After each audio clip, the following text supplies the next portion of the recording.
প্রিয় শিক্ষার্থীবৃন্দ, আশা করছি সবাই ভালো আছো। তো আজকে আমরা শুরু করতে যাচ্ছি ফিনান্স, ব্যাংকিং ও বিমা দ্বিতীয় পত্র থেকে। তো বিশেষ করে দ্বিতীয় বর্ষের স্টুডেন্ট যারা আছো তাদের জন্য, তবে এই ক্লাসে ফার্স্ট ইয়ার স্টুডেন্টরাও জয়েন করতে পারো, কারণ থিওরি ক্লাস, কারণ আমাদের ফার্স্ট পেপার এবং সেকেন্ড পেপার দুটি আমাদের দরকার। তো সেক্ষেত্রে আমি বলবো ফার্স্ট ইয়ার যারা অ্যাটেন্ড করবে তারা রোল নম্বর, সেকশন লিখে দিবে, এবং যারা দ্বিতীয় পত্র অর্থাৎ দ্বিতীয় বর্ষের যারা স্টুডেন্ট আছো তারা অ্যাটেন্ড করলে অবশ্যই রোল, সেকশন এগুলো লিখে দেবে, নাম লিখে দিবে। তো চলো আজকে আমরা শুরু করতে যাচ্ছি চতুর্থ অধ্যায়, আমাদের ফিনান্স, ব্যাংকিং ও বিমার দ্বিতীয় পত্র চতুর্থ অধ্যায়। বেসিক্যালি এটা থিওরি ক্লাস। তো আমরা শুরু করতে যাচ্ছি। দেখো এখানে দেখতে পাচ্ছ দ্বিতীয় পত্র অর্থাৎ চতুর্থ অধ্যায় আমরা ব্যাংক হিসাব নিয়ে আলোচনা করব। তো এখানে আমরা এর আগেও দুটি ক্লাস নেওয়া হয়েছিল, আজকে এই অধ্যায়ের তৃতীয় ক্লাস। তো আজকে আমরা শুরু করি। তো আজকে আমি এখানে তোমাদেরকে নমুনা দস্তখত কার্ড শিখেছিলাম। তো এটা কাকে বলে সেটি শিখেছিলাম। তো আমরা অনেক সময় ব্যাংকিং কার্যক্রম করতে গেলে আমাদের অনেক সময় সমস্যা হয়ে যেতে পারে। তো তোমরা কমার্সের স্টুডেন্ট, তোমাদের যদি ব্যাংকিং কার্যক্রম করতে সমস্যা হয় সেক্ষেত্রে অন্য গ্রুপের স্টুডেন্ট কি করবে? এই জন্য তোমরা যাতে করে ভুল না করো সেজন্য আমি তোমাদেরকে এখানে কিছু নমুনা নিয়ে এসেছি, যেগুলো দেখলেই তুমি বুঝতে পারবা এটিকে নমুনা দস্তখত কার্ড বলে, এটিকে ব্যাংক পাসবই বলে, বা এটিকে ব্যাংক হিসাব বিবরণী বলে, যেটাকে আমরা বলি ব্যাংক স্টেটমেন্ট। তো আজকে আমরা এই তিনটি বিষয় দেখব। তো এখানে আমি তিনটি বিষয়ে দেখো, ফার্স্ট এখানে বলা হয়েছে নমুনা দস্তখত কার্ড। আসলে নমুনা দস্তখত কার্ড কাকে বলে সেটি আমি আগে বলে নিচ্ছি, যেহেতু আগেও বলা ছিল তারপর আবার বলছি। নমুনা দস্তখত কার্ড বলতে বোঝানো হয় গ্রাহকের স্বাক্ষর যথার্থ কিনা তা যাচাই করার জন্য আবেদনপত্রের সাথে একটি নমুনা দেওয়া হয়, যেখানে গ্রাহকের আরও একটি স্বাক্ষর রেখে দেওয়া হয় এবং এটি ব্যাংক রেখে দেয়, যাতে যখন গ্রাহক ব্যাংকে টাকা তুলতে যায় সেক্ষেত্রে তার চেকের স্বাক্ষর এবং তার নমুনা স্বাক্ষর দুটির সাথে মিল আছে কিনা সেটি দেখার জন্য এই ব্যাংক তার সাবধানতা অবলম্বনের জন্য চেক যাতে করে অমর্যাদাকৃত না হয় সেজন্য এই নমুনা দস্তখত কার্ডটা পূরণ করে রাখে। অর্থাৎ মূল কথা হচ্ছে চেকের স্বাক্ষর এবং আবেদনকারী যে আবেদনপত্রে অ্যাপ্লাই করেছিল সেই স্বাক্ষর, অর্থাৎ দুটি স্বাক্ষরের সাথে মিল রাখার জন্য যে কার্ডটি পূরণ করা হয়ে থাকে সেটিকে আমরা বলবো নমুনা দস্তখত কার্ড। তো নমুনা দস্তখত কার্ড, তো এটাকে আমরা যদি ইংলিশে বলি, তোমরা নিশ্চয়ই অনেকেই জানো ইংলিশে আমরা অনেক সময় এটা ব্যবহার করে থাকি, যে এটাকে আসলে কি বলা হয়, স্পেসিমেন ন্যাচারাল কার্ড, যেটাকে আমরা বলি স্পেসিমেন সিগনেচার কার্ড, যেটা আমরা এখানে বলি। তো দেখো এখানে আমরা নমুনা দস্তখত কার্ড এখানে আমরা দেখতে পাচ্ছি কেমন থাকবে একটু বলে নিই। তো তোমরা এখানে নিশ্চয়ই দেখতে পাচ্ছ আমরা নমুনা দস্তখত কার্ড পদ্মা ব্যাংক লিমিটেড, এখানে এরকম ব্যাংকের নাম থাকবে ফার্স্ট, এরপরে শাখার নাম উল্লেখ থাকবে, তারপরে হিসাব নং থাকবে। তো দেখো এখানে হিসাবের নাম, এখানে হিসাবের নামের মধ্যে হিসাবের ধারকের নাম থাকবে, অর্থাৎ এটি যদি ব্যক্তিগত হয় তাহলে একজন থাকবে, যদি যৌথ অ্যাকাউন্ট হয় সেক্ষেত্রে কয়েকজন ব্যক্তির নাম থাকতে পারে, অর্থাৎ 1, 2, 3, 4 এরকম করে থাকতে পারে। তো এরপরে এপারে পাশে দেওয়া আছে দস্তখত। তো দস্তখতের ঘরে আমরা এখানে দস্তখত দেই, এই দস্তখতের সাথে চেকের স্বাক্ষরের দস্তখত যেটা থাকবে সেটা আমাদের মিলিয়ে দেখে, অর্থাৎ ব্যাংক কর্তৃপক্ষ যারা থাকবে তারা কিন্তু এটি মিলিয়ে দেখবে। এরপরে দায়িত্বপ্রাপ্ত কর্মকর্তার স্বাক্ষর এখানে থাকবে। তাহলে আমরা বুঝতে পারলাম এখানে আমাদের কিভাবে এই নমুনা দস্তখত কার্ডটি থাকবে আমরা দেখেই চিনতে পারবো এটা হচ্ছে নমুনা দস্তখত কার্ড। অর্থাৎ গ্রাহকের স্বাক্ষর, গ্রাহকের চেকের স্বাক্ষর যথার্থ কিনা তা যাচাই করার জন্য যে স্বাক্ষর কার্ড ব্যাংক কর্মকর্তা দিয়ে থাকেন অথবা ব্যাংক সংরক্ষণ করে থাকে সেই কার্ডকে আমরা বলতে পারি নমুনা দস্তখত কার্ড। তোমরা নিশ্চয়ই দেখতে পাচ্ছ ব্যাংকের নাম থাকবে, এখানে শাখার নাম থাকবে এবং তোমার হিসাব নং থাকবে। তো এই নমুনা দস্তখত কেন ব্যাংক করে থাকে? যাতে করে কোনো সমস্যা না হয়। তার ব্যাংক কর্মকর্তার কাছে যদি মনে হয় যে চেকের স্বাক্ষর একটু ডাউট মনে হয়, তখন কিন্তু সে এখানে হিসাব নং থাকে, এই হিসাব নং দেখে সে খুব তাড়াতাড়ি এই নমুনা দস্তখত কার্ডটা খুঁজে বের করে এইখানে যে স্বাক্ষর থাকবে এই স্বাক্ষরগুলো খুব সহজে মিলিয়ে দেখতে পারে। যদি দেখে মিল আছে, সেক্ষেত্রে কিন্তু সে ওই চেকের টাকা সরাসরি তাকে প্রদান করে থাকে। তো এক্ষেত্রে দায়িত্বপ্রাপ্ত কর্মকর্তা যারা থাকবে তাদের সিগনেচার থাকবে এখানে। তো এভাবে আমরা জানবো এটা হচ্ছে নমুনা দস্তখত কার্ড। তো নিশ্চয়ই বুঝতে পেরেছো যে নমুনা দস্তখত কার্ডটি কী। ওকে, তো আমরা এইটা কেন করে থাকে? ব্যাংক করে থাকে, এটা ব্যাংকের সংরক্ষণই থাকবে, যাতে ব্যাংকের নিরাপত্তার স্বার্থে কিন্তু এই নমুনা দস্তখত কার্ডটা পূরণ করা হয়ে থাকে। তো এখন আমরা আরেকটি বিষয় দেখব, সেটা হচ্ছে ব্যাংক পাসবই। দেখো, ব্যাংক পাসবই আমরা অনেক সময় বলি যে ব্যাংক পাসবই আসলে কি, এটা আবার তো এক্ষেত্রে কি থাকবে। তো ব্যাংক পাসবই বলতে কি বুঝি সেটা আগে জেনে নিব। তো ব্যাংক পাসবই বলতে বোঝানো হয় একটি নির্দিষ্ট সময়ে একজন গ্রাহকের হিসাবে কত টাকা জমা আছে এবং কত টাকা উত্তোলন করেছে, এবং একটা নির্দিষ্ট সময় পরে তার অ্যাকাউন্টে কত টাকা জমা আছে সেটা জানার জন্য ব্যাংক যে ক্ষুদ্রাকৃতির একটি বই প্রদান করে সেটিকে আমরা বলতে পারি ব্যাংক পাসবই। তো ব্যাংক পাসবইয়ের মাধ্যমে একজন গ্রাহক তার জমাকৃত টাকা, তার খরচের পরিমাণ এবং লাস্ট ব্যালেন্স কত আছে সেটি জানতে পারে। তো ব্যাংক পাসবই আমরা বলতে আবারও বলছি, একজন গ্রাহক যিনি সঞ্চয় হিসাব খুলবেন সেক্ষেত্রে তাকে এই ব্যাংক একটা ক্ষুদ্রাকৃতির বই সরবরাহ করে, যেখানে একজন ব্যাংক গ্রাহকের বা একজন হিসাব গ্রহীতার তার হিসাবে কত টাকা জমা পড়েছে, কত টাকা সে খরচ করেছে এবং লাস্টে তার ব্যালেন্স কত আছে এগুলো জানার জন্য যে বইটি প্রদান করে থাকে সেটাকে আমরা বলবো ব্যাংক পাসবই। এখানে তারিখের ঘরে তারিখ লেখা থাকবে, অর্থাৎ কোন তারিখে তুমি জমা দিচ্ছ বা তুমি খরচ বা উত্তোলন করছো বা টাকা উঠাচ্ছ তার বিবরণ এখানে থাকবে এবং ব্যালেন্স থাকবে এবং ব্যাংক কর্মকর্তার স্বাক্ষর থাকবে। তো এক্ষেত্রে প্রত্যেকটা তারিখে এরকম করতে করতে একটা নির্দিষ্ট সময় তার কিন্তু এখানে টাকা আসবে, অর্থাৎ খরচের ঘরে মোট খরচের পরিমাণ, জমার ঘরে মোট জমার পরিমাণ এবং খরচ জমা মিলিয়ে ব্যালেন্সটা কত থাকবে সেটি এখানে লেখা থাকবে এবং ব্যাংক কর্মকর্তার স্বাক্ষর থাকবে। তাহলে আমরা এটা দেখে বুঝতে পারবো এটা হচ্ছে ব্যাংক পাসবই। তো নিশ্চয়ই তোমরা ব্যাংক পাসবই কি সেটা সহজেই বুঝতে পেরেছো। তো এরপরে আরেকটা বিষয় যেটা সবচেয়ে আমরা বেশি ব্যবহার করি, অনেক সময় আমরা আমাদের কাছে মনে হয় যদি ডাউট মনে হয় যে সেক্ষেত্রে কিন্তু আমরা কি ব্যবহার করি, যেটাকে আমরা বলি, তোমরা এখানে দেখতে পাচ্ছ, দেখো এখানে আমরা দেখতে পাচ্ছি হচ্ছে ব্যাংক হিসাব বিবরণী। তোমরা দেখো এখানে ব্যাংক হিসাব বিবরণী বলতে আমরা বুঝতে পারি যে ব্যাংক স্টেটমেন্ট। খেয়াল করবে, ব্যাংক স্টেটমেন্টটা কি আমরা অনেক কথাই এটা ব্যবহার করে থাকি সহজে। তো ব্যাংক হিসাব বিবরণী, যেটাকে আমরা ইংলিশে বলতে পারি ব্যাংক স্টেটমেন্ট। তো এই ব্যাংক স্টেটমেন্টটা কি বা ব্যাংক হিসাব বিবরণী কি সেটা আমাদের জানা দরকার। তুমি মনে করো ব্যাংক একজন গ্রাহক বা হিসাব আছে তোমার ব্যাংকে, সেক্ষেত্রে তুমি জানো না আমার কত তারিখে টাকা জমা আসছে বা কত তারিখে টাকা উত্তোলন করেছি, সে জিনিসগুলো তোমার কিচ্ছু মনে নেই। তো সেক্ষেত্রে তুমি ব্যাংকের কাছে গিয়ে বলতে পারো যে আমি যে লেনদেন করেছি এই লেনদেনের একটা বিবরণ দেন, যে আমি কত তারিখে কি করেছি, কত টাকা আমার এখানে ডেবিট হয়েছে, কত টাকা আমার এখানে ক্রেডিট হয়েছে। তো সেগুলো জানার জন্য তুমি যে বিবরণীটা আমরা প্রস্তুত করে থাকি বা ব্যাংক প্রস্তুত করে থাকে বা গ্রাহকদেরকে দিয়ে থাকে সেটাকে আমরা বলতে পারি ব্যাংক হিসাব বিবরণী। তো এক্ষেত্রে ব্যাংকের নাম থাকবে, অর্থাৎ কোন ব্যাংক থেকে তোমাকে দিচ্ছে সেটা, এবং তার অ্যাড্রেস থাকবে, কোথা থেকে দিচ্ছে, কোন ব্রাঞ্চ থেকে দিচ্ছে এটা থাকবে। এরপরে দেখো শীট নং, অর্থাৎ কত নং শীট, এটা কত মাস, ডেট, অ্যাকাউন্ট টাইপ কোন ধরনের তোমার হিসেব, তারপর হচ্ছে অ্যাকাউন্ট নং থাকবে। তো এখানেও ডেট থাকবে, অর্থাৎ এটা ইংলিশই হয়ে থাকে।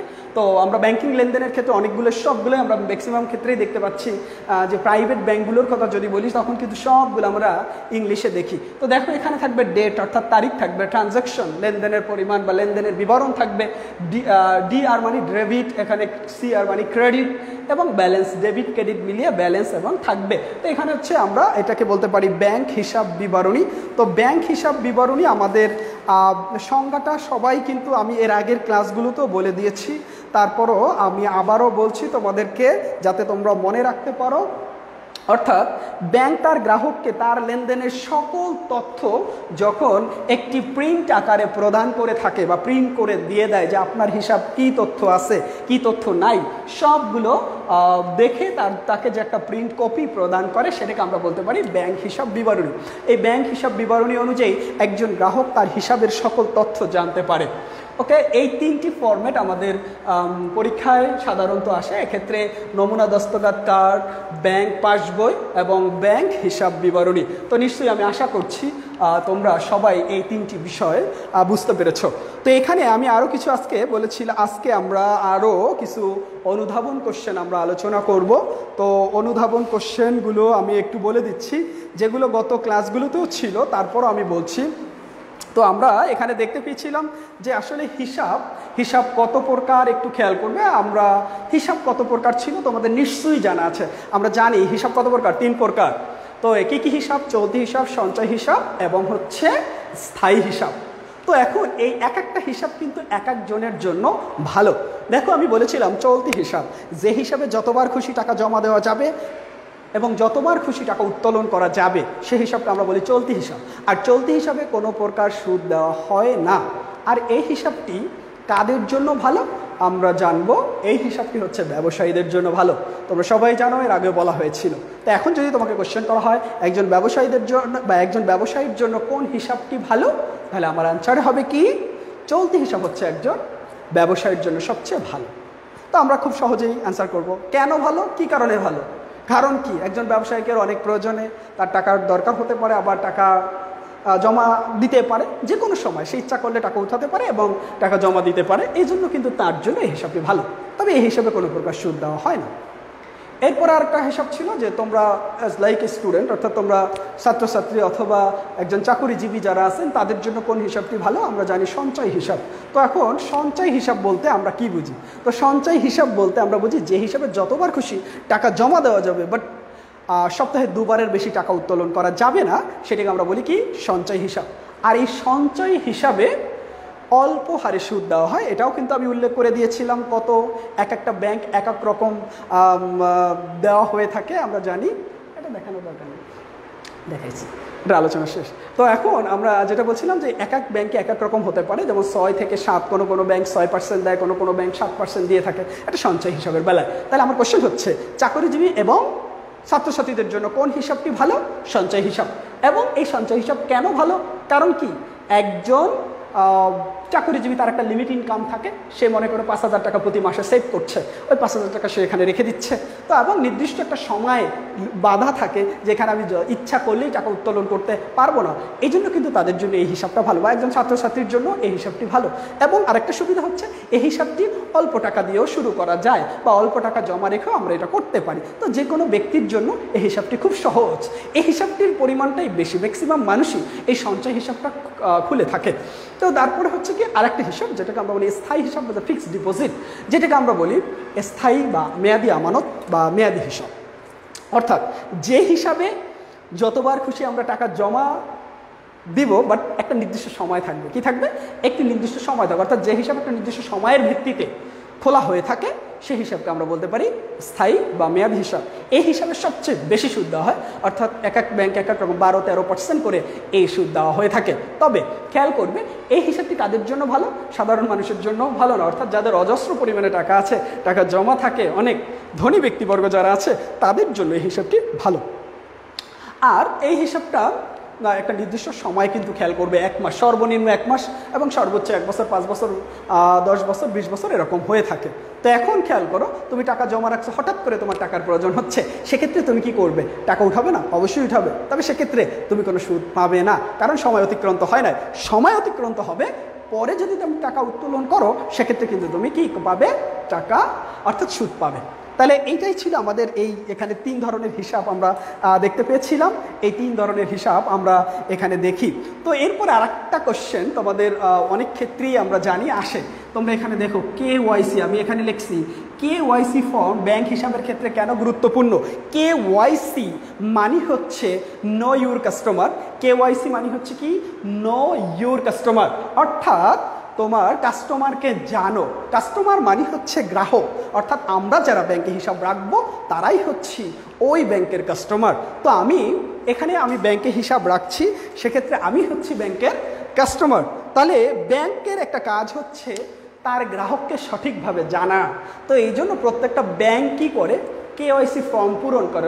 যখন আবেদনপত্র দেয়, কেউ যদি হিসাব খুলতে চায়, সেক্ষেত্রে ওই যে আবেদনপত্র থাকবে, ওই আবেদনপত্রের নিচে একটা কেওয়াইসি ফর্ম থাকে, সেটি পূরণ করতে হয়। আর এই কেওয়াইসি ফর্ম ব্যাংক সতর্কতার সহিত পূরণ করে থাকে, অর্থাৎ এখানে সে তার গ্রাহকের সকল ইনফরমেশন এই কেওয়াইসি ফর্মে লিখে রাখে, যাতে পরবর্তীতে যদি কোনো সমস্যা হয় সেক্ষেত্রে ওই গ্রাহককে খুঁজে বের করার জন্য বা ওই গ্রাহকের যাবতীয় ইনফরমেশন জানার জন্য এই কেওয়াইসি ফর্মটা খুবই গুরুত্বপূর্ণ ব্যাংকের ক্ষেত্রে। একজন গ্রাহকের কিনতে হবে মানে এটা পূরণ করতে হবে। দেখো বর্তমান প্রেক্ষাপট যদি আমি বলি, আমরা যদি বলি যে একজন মানুষ যে এক্ষেত্রে চুরি ডাকাতি এরকম ব্যাংকের ক্ষেত্রে হতে পারে, অথবা একজন গ্রাহক সে তার টাকা পরিশোধ করতে না পারে ব্যাংকের কাছ থেকে ঋণ নিয়ে, বা অনেকে অর্থ পাচার করে, জালিয়াতি করে, চেক জালিয়াতি করে, এই সমস্ত বিষয় থেকে মুক্তি পাওয়ার জন্য ব্যাংক কেওয়াইসি ফর্ম গুরুত্বপূর্ণ, বা তার কাছে কেওয়াইসি ফর্ম পূরণ করাটা খুবই গুরুত্বপূর্ণ। আর যদি কেওয়াইসি ফর্মটা পূরণ না করে, সেক্ষেত্রে কিন্তু ব্যাংক বিপদে পড়ে যেতে পারে। এই জন্য গ্রাহককে সঠিকভাবে জানতে হবে, আসলে তার গ্রাহকটা সঠিক কিনা সেটা জানার জন্য বা তার তথ্য সব যাচাই বাছাই করার জন্য এই কেওয়াইসি ফর্মটা পূরণ করে থাকে। তো আমরা এগুলো কেওয়াইসি ফর্মটা কেন গুরুত্বপূর্ণ এটা আমরা বুঝতে পেরেছি।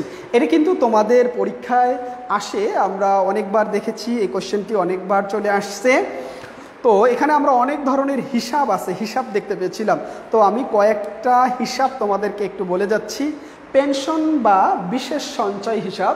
তো হিসাবকে তো অনেকগুলো ভাগ করছে, ওই হিসাবগুলোকে আবার বিভিন্ন সাব পয়েন্টে ভাগ করেছে, যেটা আমাদের জ্ঞানমূলক কোশ্চেনে অনেক সময় আসে। তো আমরা একটু কয়েকটা দেখছি যে আসলে কোনগুলো আমরা পরীক্ষায় আসে। তো দেখো এখানে আমরা দেখব, তো সঞ্চয় হিসাব সেটা আমরা জানি। পেনশন বা বিশেষ সঞ্চয় হিসাব, এটা অনেকবার পরীক্ষায় আসছে। পেনশন বা বিশেষ সঞ্চয় হিসাব, পেনশন বা বিশেষ সঞ্চয়ী হিসাব। তো এখানে হিসাবকে আমরা জানি 3 ভাগে ভাগ করছে। ওই 3 প্রকার ছাড়াও আরও অনেক ধরনের হিসাব আমাদের আছে।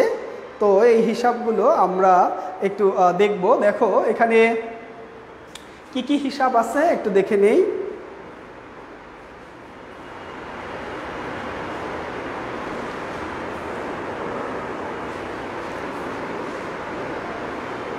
নেট প্রবলেম করতেছে। আচ্ছা এখন দেখা যাচ্ছে পেনশন বা বিশেষ সঞ্চয় হিসাব, এটা আমরা দেখে নিচ্ছি যে আসলে এটা কাকে বলে। যে হিসাবে একজন গ্রাহক নির্দিষ্ট সময় পর্যন্ত প্রতি মাসে টাকা জমা করে এবং নির্দিষ্ট মেয়াদ শেষে ব্যাংক সাধারণত একবারে অনেক টাকা একত্রে প্রদান করে। তাহলে আমরা এখানে যদি তোমাদেরকে লিখে দিই, যে হিসাবে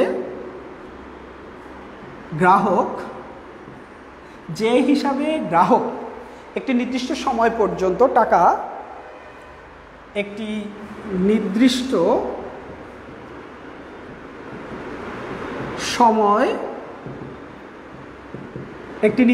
সময় পর্যন্ত, যে হিসাবে গ্রাহক একটি নির্দিষ্ট সময় পর্যন্ত টাকা জমা রাখে এবং ওই টাকা নির্দিষ্ট সময় পরে একত্রে পেয়ে থাকে, তাকে পেনশন সঞ্চয় হিসাব বলে। পেনশন সঞ্চয়ী হিসাব বলে। তো পেনশন সঞ্চয় হিসাব বলে। দেখো তোমরা এখানে লেখা দেখতে পাচ্ছ, যদি কোনো সমস্যা হয় অবশ্যই বলবে। তো এখানে বলা হচ্ছে পেনশন বা বিশেষ সঞ্চয় হিসাব কাকে বলে। যে হিসাবে গ্রাহক একটি নির্দিষ্ট সময় পর্যন্ত টাকা জমা রাখবে, একটা নির্দিষ্ট সময় উল্লেখ থাকবে, এখানে 5 বছর 10 বছর যাই হোক না কেন, 3 বছর যাই হোক না কেন, একটা নির্দিষ্ট সময় পর্যন্ত এখানে থাকবে এবং ওই টাকা নির্দিষ্ট সময় পরে একদম মনে করো 5 বছরের জন্য হিসাব রাখলাম, এই 5 বছর পরে আমি এখানে টাকাটা পাচ্ছি, তো একাত্রে পেয়ে থাকে, তাকে আমরা বলবো পেনশন সঞ্চয় হিসাব। তো নিশ্চয়ই আমরা এটা বুঝতে পেরেছি যে পেনশন সঞ্চয় হিসাব বলতে আমরা কি বুঝি। তো এইটা ছিল তোমাদের এই সঞ্চয় হিসাবের মধ্যে আমরা দেখতে পেয়েছিলাম। তো যাই হোক, কেওয়াইসি ফর্ম, এরপরে আরেকটা হিসাব যেটা তোমাদের আসে, ঋণ হিসাব বা ঋণ আমানতি হিসাব কি? ঋণ হিসাব বা ঋণ আমানতি হিসাব, ঋণ হিসাব বা ঋণ আমানতি হিসাব বলতে কি বুঝি সেটা আমরা একটু দেখব। ঋণ হিসাব বা ঋণ আমানতি হিসাব বলতে কি বুঝি? তো দেখো, ঋণ হিসাব এটা পরীক্ষায় আসে, ঋণ হিসাব বা ঋণ আমানতি হিসাব, ঋণ আমানতি বা ঋণ আমানত হিসাব, ঋণ হিসাব অথবা ঋণ আমানত হিসাব বলতে কি বুঝি? তো সেটা আমরা দেখব। অর্থাৎ অনেক সময় ব্যাংক গ্রাহককে সরাসরি ঋণ না দিয়ে, ব্যাংক গ্রাহককে সরাসরি ঋণ না দিয়ে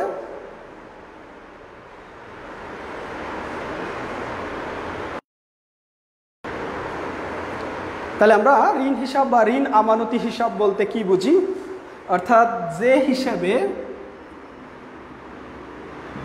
ব্যাংক গ্রাহককে, যে হিসাবে ব্যাংক গ্রাহককে নগদে ঋণ না দিয়ে, নগদে ঋণ না দিয়ে, যে হিসাবে ব্যাংক গ্রাহককে নগদে ঋণ না দিয়ে গ্রাহকের নামে আলাদা ঋণ হিসাব খুলে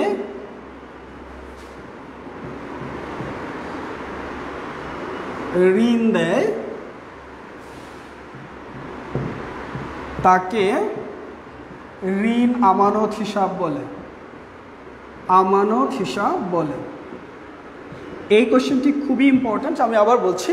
অর্থাৎ তোমরা আমাদের অনেক সময় প্রয়োজন হলে ব্যাংকের কাছ থেকে আমরা ঋণ নেই, সেক্ষেত্রে আমরা ব্যাংকের কাছে গিয়ে আমরা ঋণ চাই। তো যদি আমাদের দরকার হয়, অর্থের প্রয়োজন হয়, তখন আমরা ব্যাংকের কাছে যাই, ঋণ দেয়। সেক্ষেত্রে ব্যাংক অনেক সময় ঋণ না দিয়ে গ্রাহকের নামে আলাদা একটি ঋণ হিসাব খুলে সেখানে সে ঋণ দেয়।